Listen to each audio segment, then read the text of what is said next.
Robert, here again, fact checker and science blogger and helping people with doomsday debunk. This is helping people who are scared of aliens. And I don't want to go at length with this, but I may at another stage. I'm going to write it up as a longer article at some point. But I just want to draw your attention to my essay, Our Pale Blue Dot. Are there other homes for us in our galaxy? And I wrote this for the 9 Dots Prize, not 7 Dots. Why did I say that before? And it's just that I talk about how we need to go into the galaxy, our solar system and the galaxy, with in a sense of bio-respect. That's Charles Cockle's idea, and in this talk about the sustainability solution to the Fermi's paradox. How it's obviously we're headed in the direction of more sustainability and a circular economy. And this is surely going to go on more and more and more in the future. And this is Carl Sagan said there's nowhere else, at least in the near future, to which our species could migrate. Visit, yes. Settle, not yet. Like it or not, for the moment, the Earth is where we make our stand. And I think that is very important. So when people like Elon Musk talk about, oh, we need to have an escape hatch, as it were, we need to be able to go to another planet. No, it's not. It's no escape. I talk about that further down in this. Absolutely. Oh, this is a bit slow at rising up. That's his pale blue dot. You probably won't be able to see it there very easily, but that little pale blue dot is the Earth as seen from Voyager. These are just artifacts of the way I did photography, bands of light from the sun off the picture. And so if you look at this, then this is the remotest island.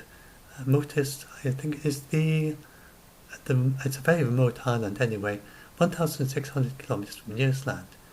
And it's got nothing there except mosses, lichens, seals, fur seals and penguins, and covered in ice. It doesn't look like much of a place to live, does it? And in fact, there isn't anybody living there. But if you were on Mars and you looked at this, and if you could find this on Mars, together with the atmosphere and the seals and the sea and the ice, you would say, this is an absolute paradise. What a wonderful thing to have found. And so this, I hope, gives you a bit of an idea. And even Mars, actually, even if they terraformed it for 1,000 years, they would not get it as habitable as this, in terms of ease of humans living there. This is why I don't think Mars is an escape hatch. And actually, in many ways, the Moon is much, much more plausible as a place for our first settlements of the planet. So the Moon is it's within economic distance of the Earth. It's kind of practical thing. It's within medvac distance of the Earth.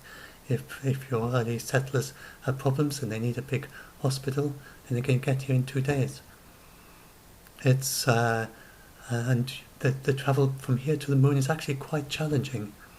The Apollo astronauts made it seem easy, but that was because they were extremely professional and they were taking huge risks. Some said that maybe a 50% chance at Apollo 11 that they would have all have died. But they did it with such a calm way that it wasn't obvious to the general public watching it that they were taking such risks. Various things went wrong with the Apollo missions, which if I'd been there, or anyone with a less cool head, then we'd have died. There's absolutely no doubt about it. Anyone without nerves of steel and fast reflexes and very quick thinking would have died in the Apollo missions. Especially Apollo 10, for instance. Then when they were about to land, then they aborted. And during the abort, the whole thing went tumbling over and over and over. Something went wrong, and their things started tumbling when they were trying to get away from Earth, and they were headed for. Oh no, I'm getting mixed up. There's a Gemini when they went tumbling over and over and over, and there was the Apollo one where they I think they tumbled a bit, and they just were going the wrong way, and they were actually headed straight for the lunar surface, and they would have all died. and just with very quick thinking. And then with Apollo 11, then there was a little switch that stopped working, and it was absolutely essential for them to be able to leave the lunar surface. And I think it was Buzz Aldrin who fixed it with the lead of a pencil. And just quick thinking, and lateral thinking outside the box, and the landing on the moon. There were so many incidents like that in Apollo. They could easily have all died if it had been anyone less capable than them. They were absolutely the creme of the creme of the test pilots and previous space experience, and that is why we didn't all die going to the moon. And it is still a major challenge. And when you look at SpaceX and Boeing, and they're trying to achieve the first humans back into space again, apart from the Soyuz, which is an ancient thing which has been going. The Soyuz, the Russians have kept the technology going. If we'd kept the early technology going for Apollo, then by now we'd probably be very safe. But we didn't. We kept switching and swatching to the space shuttle and then getting rid of the space shuttle. But the Russians kept the early technology on, and that is now very safe, but very, very basic. People who look at the Russian technology, they're amazed how basic it is. It's basic because it works. It's sort of like running a T Ford or something, almost, in terms of level of technology compared with what a modern spaceship would be like, with lots of tweaks and improvements, modern computers and things, but it's very... So anyway, I'm getting a bit distracted. So it's not going back to the moon. The moon is a good place to go. It's a major challenge, but we can do it. And it's also within economic distance of the Earth. It's got ice at the poles, so it's got ice, which would be absolutely is not very much value to us on Earth, but it's a huge value in space, where it's very, very dry. And Mars is also very, very dry. The Martian ice caps are absolutely tiny. And so the moon does have some ice at its poles. At liquid action temperature, it's got a hard vacuum, which is actually an acid. The little atmosphere on Mars is just a nuisance. It's carbon dioxide. The surface is oxidized. They have found a way of using the carbon dioxide to make fuel to get back, but that's just sort of using a nuisance in a way that's a little bit creative that helps a bit. But the moon is far, far better. So anyway, my case for moon first will help with that. So it does make sense to go to the moon and have seeds there as a backup for coming back. They've got this liquid nitrogen temperatures at the moon is absolutely perfect for a seed bank. If you dig it deep, so it's radiation shielded at the lunar poles. So the moon is great for backup, but the Earth is obviously the place that's far more habitable for humans than anywhere. And the next most habitable, may surprise you, is Titan. And so I talk a little bit about this in this article. In fact, I think I don't really want to kind of go through talking about it all. I'm just going to I'm trying to inspire you to just have a read of it. I've put a lot of work into writing it. Hopefully it's nicely and entertainingly written. And the Earth could not become so uninhabitable that we go to other planets. I go through a list here of some of the reasons. I've only one scenario, which is like a big the comet Swift-Tuttle. Well, if we want to protect the Earth from comets and asteroids, that's what you should do. You should not. It doesn't make sense to use Mars as an escape and say, okay, if Earth is destroyed by an asteroid, it doesn't matter, we'll have people on Mars. That's not how we think, and it isn't actually possible. Even comet Swift-Tuttle is absolutely huge, huger than anything that has hit us for 3 billion years. This is the worst case. It's not something that we risk at the present. We know all these asteroids, all the big ones that fly past Earth, can't hit us for thousands of years. It's 1,000,000 to 1. It's expected to miss. It would be absolutely extraordinary if it were to hit. But this one is an ocean-boiling asteroid, not like the ones not like the dinosaurs. And so This, but you don't react to that by saying, oh, okay, there's moot possibility, 1,000,000 to 1 chance in 4479 that we could be hit by an ocean-boiling asteroid. So therefore, we will build a colony on the Mars and we can just escape to Mars. No, that's not what you do. What you do is to deflect it.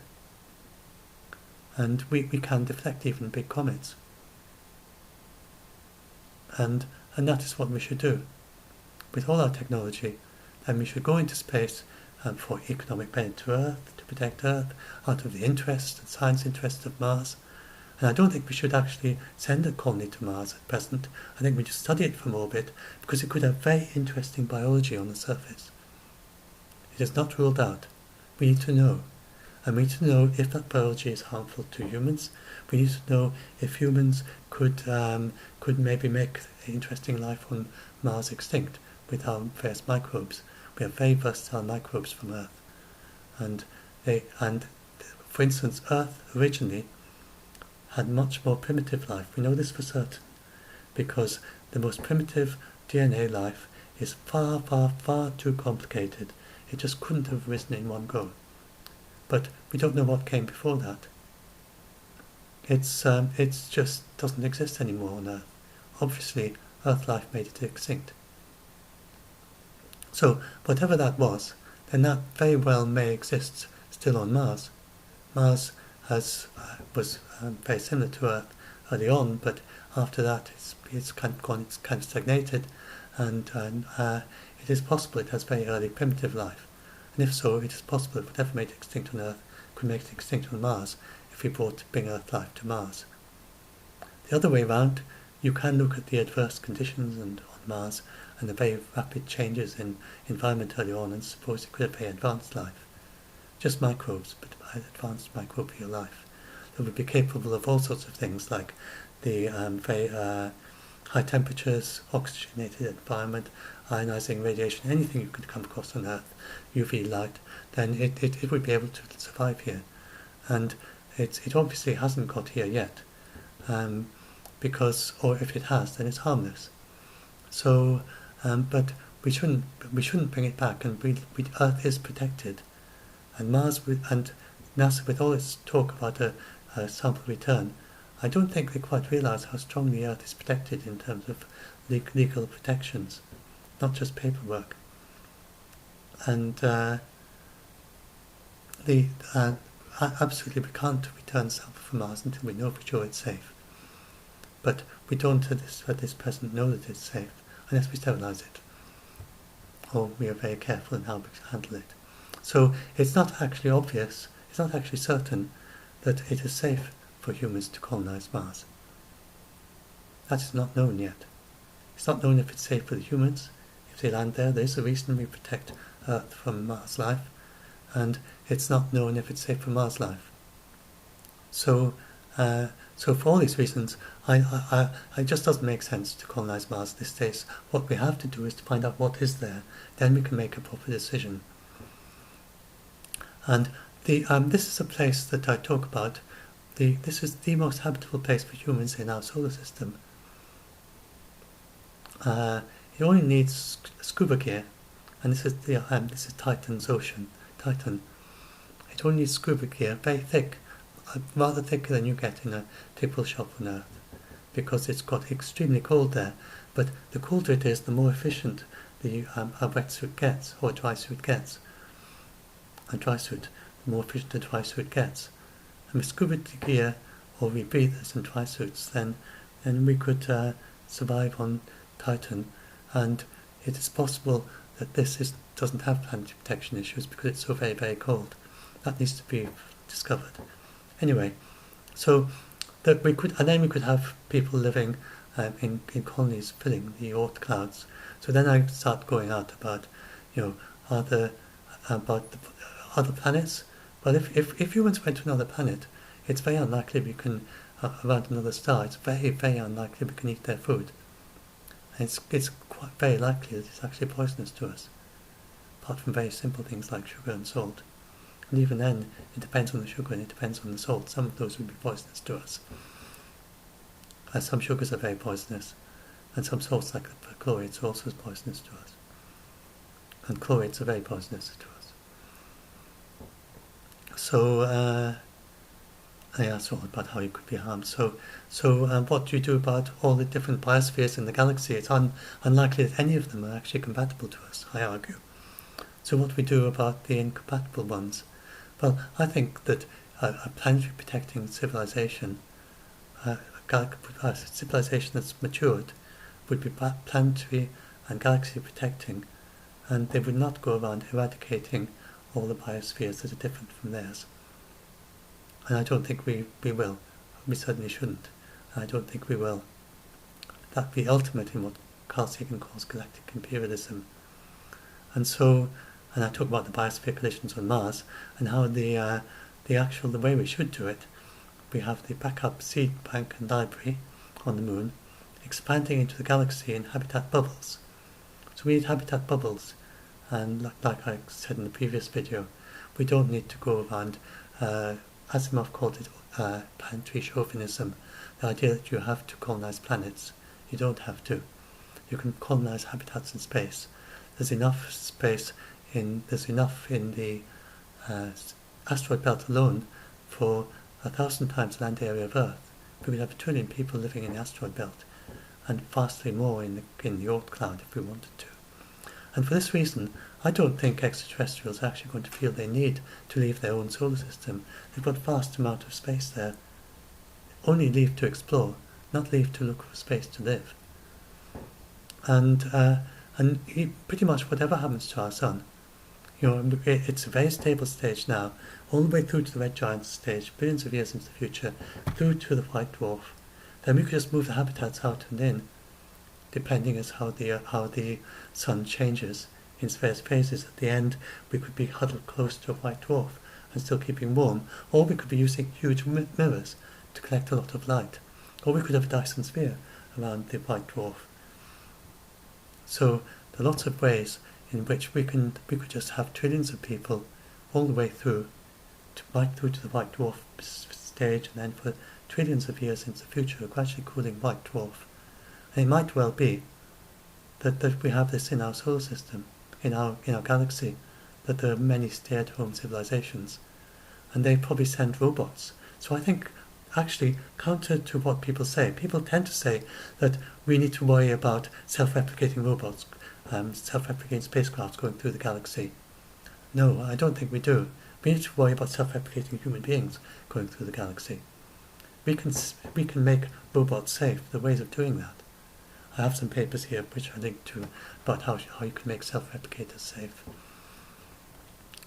Vulnerability to self-replicators with mines, they're the ones that it's most vulnerable to.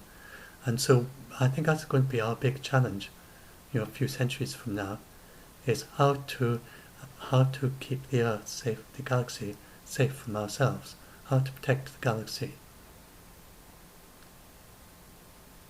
And yes, I've got that doubling thing. Even doubling every century, a galaxy runs out of matter to make humans within 13,000 years.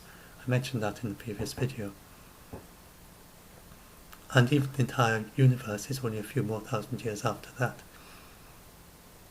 So it's no solution to make themselves extinct, because I don't think we can make ourselves extinct very, very hard. Because especially, there may be some extraterrestrials that have very, very limited habitat, like rainforest frogs or something, that happen to manage to develop a civilization, and they can only survive in a very small temperature range in very humid conditions on land, something like that. Then such a civilization might be able to make itself extinct easily. But the likes of human beings, no, I don't see ourselves making ourselves extinct. Not now. I think we did have a risk with Apollo. I think that if Apollo had found life on the Moon, and they had returned that life to Earth, because they had very little understanding back then, and they had lots of breaches of protocol, and they didn't have our strong environmental regulations we have now. I think it's possible that species at that very early stage, if they go into space and they bring back life from another planet, there's maybe mirrored DNA, or not DNA at all, or different proteins or something, then it gets into their oceans and mixes into their ocean, and all their oceans are half ordinary life, half mirror life, say, and maybe the mirror life produces chemicals that are poisonous to the ordinary life. You can understand that higher life forms in that scenario, if some kind of rather stupid because they're just very young and immature and their civilization hasn't got very far, much like we were with Apollo, then there may well be civilizations like that in our vast universe that have got extinct at that stage. I think that is one of the worst risks, and but we've got through that. Look, there wasn't any alien life on our moon that was hazardous to us. If there was, I don't think we would have. If it was really hazardous, we didn't have the technology back then to protect ourselves. But now we do. Even if we did return something hazardous, then at least we would be able to set aside, like tents where people could live while we kind of and like bio tents, like they didn't. People tend to forget how very primitive it was in the 1960s when I was a child. The first Bubble Boy was quite a few years after that, and that was big noisy pumps to try and keep him separate, alive, whilst keep everything going while he was separated from the rest of his family.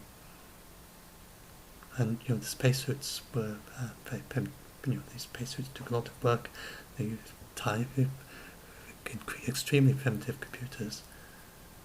But now we're much more advanced, and we're much more resilient, and we understand things much better, and we have matured quite a bit since then in our understanding. We understand that we have to be careful about certain things. That back then they just had no idea. Even further back, go back to passenger pigeons. They didn't even understand that extinction was a risk. So we have progressed in that way towards more and more understanding of the importance of sustainability and importance of bioprotection and circular economy and the importance of nature services. And this is the direction. So I think we've gone far enough now, and we've also been we're a very cooperative species. We work together, and and I just don't. And I don't think that I don't think that our galaxy has seen a civilization like ours that has expanded into it in an uncontrolled way. I think that's impossible.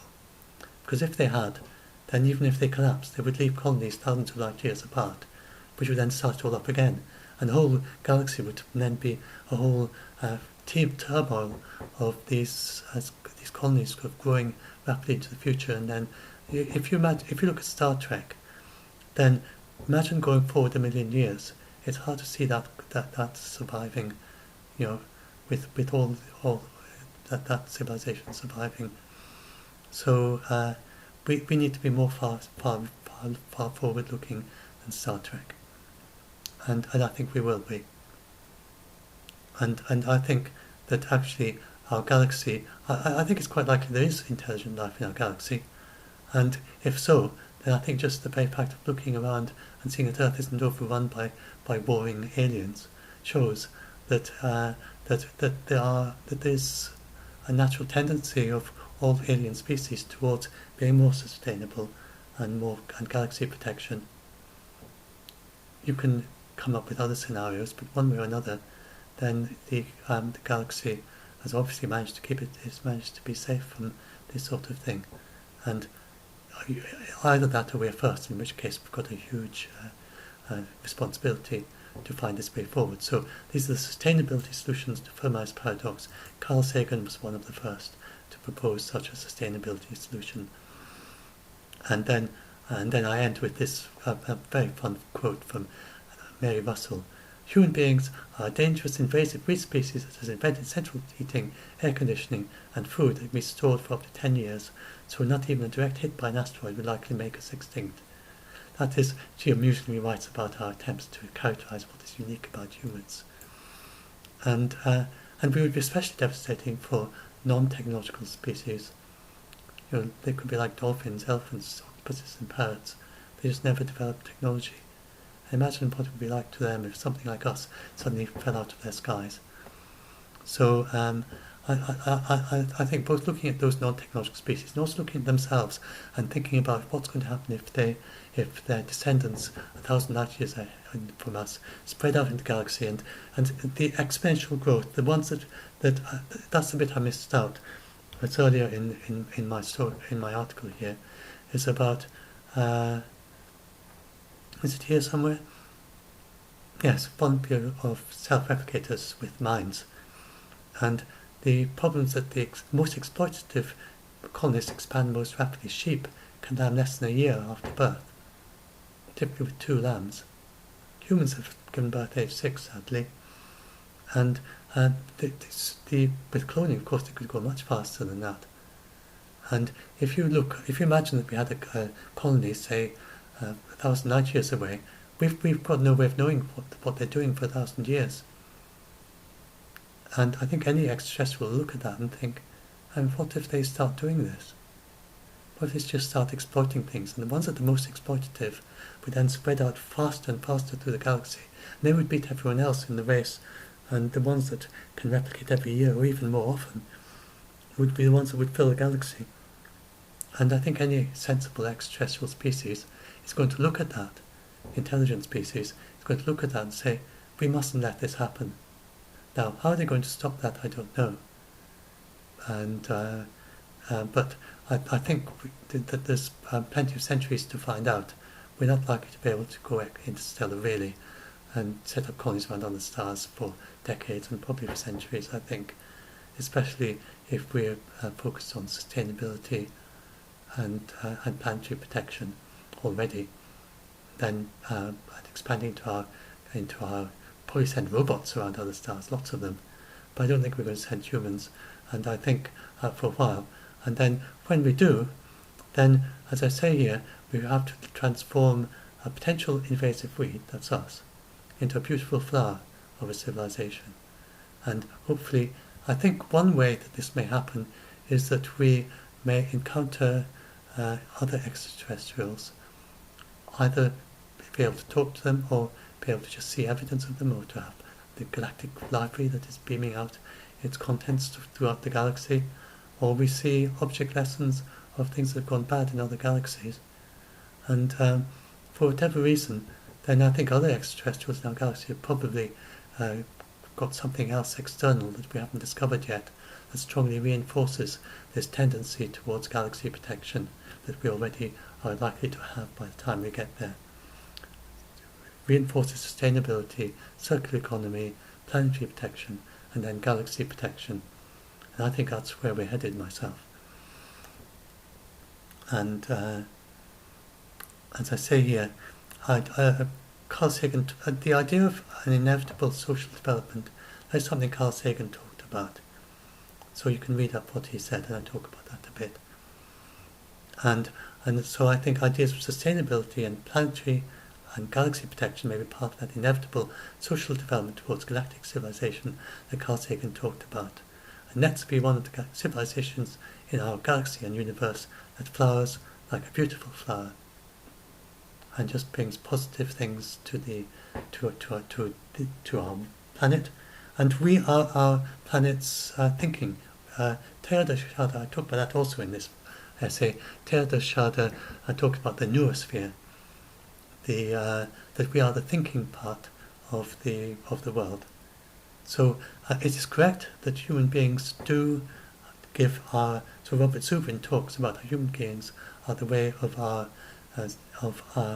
Earth's life, getting into space. We are evolution and life's way of getting into space. But we are also evolution's mind. We are the mental part of Gaia. The weak sense of Gaia. We are the thinking component. So we are also here to protect Earth from asteroids, for instance. Dinosaurs didn't have the intelligence to do that. We do. We can stop asteroid impacts. We can stop volcanic eruptions if we want to. There are ways of doing that, of cooling down volcanoes so they don't erupt anymore. And especially supervolcanoes, and maybe a dozen or so different ways we can do that. I've got a paper about that I came across recently. So it's something we could do not now. It's probably not very sensible to do it quite now. We probably need to understand a little bit better to be really sure that we're doing it in a safe way. But within a few centuries, then we probably won't have any earthquakes are quite hard to do something about. Maybe they'll even be able to create earthquakes in some way. Or else they just be built to be so resilient that earthquakes and tsunamis don't matter. So, one way or another, I think we are the intelligent component of our Earth, and we are here, and we can benefit it. And actually, we aren't the big extinction causer that people make us out to be. We have actually, in many ways, benefited ecosystems that we've gone to. Hard to think, but there's been lots of invasive species, but there have been also lots of species that have actually benefited. They've actually caused benefits to only benefits to the things they've gone into. And if you look, for instance, at the UK, we don't have that much in the way of invasive species that have actually harmed the biosphere in the UK. And they're sort of under control, And we actually have lots of invasive species. In fact, just about all the life. In fact, strictly speaking, all the life in the UK is invasive. All the large animals and the large trees and so on, because we used to be covered in a thick ice sheet, and it all arrived after that. It all arrived in the last few thousand years, or tens of thousands of years, in the UK. And much of the most recent things have arrived recently as a result of humans. But we're not losing species as a result, we're actually becoming more diverse.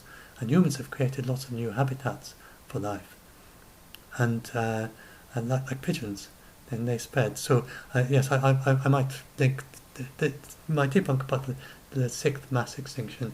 I think I've said enough now for a YouTube video, but I have a link to that, and you can have a read about that. I think I wrote a video about it as well, or if not, I'll do one.